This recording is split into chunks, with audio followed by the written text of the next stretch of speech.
Question d'un de nos auditeurs, elle est pour vous, John. Cette question, il nous suit souvent et il nous interroge régulièrement. Voici sa question. Il s'appelle les tontons répliqueurs.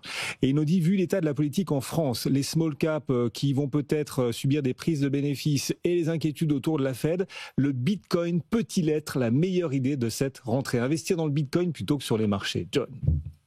Oui, c'est intéressant parce que, en fait, la question, vous me l'auriez posée il y a 1 an ou 2 ans, vous auriez très certainement dit, est-ce que l'or, l'alternative, évidemment, au stress qu'on a sur la France, eh bien, le Bitcoin, pourquoi pas?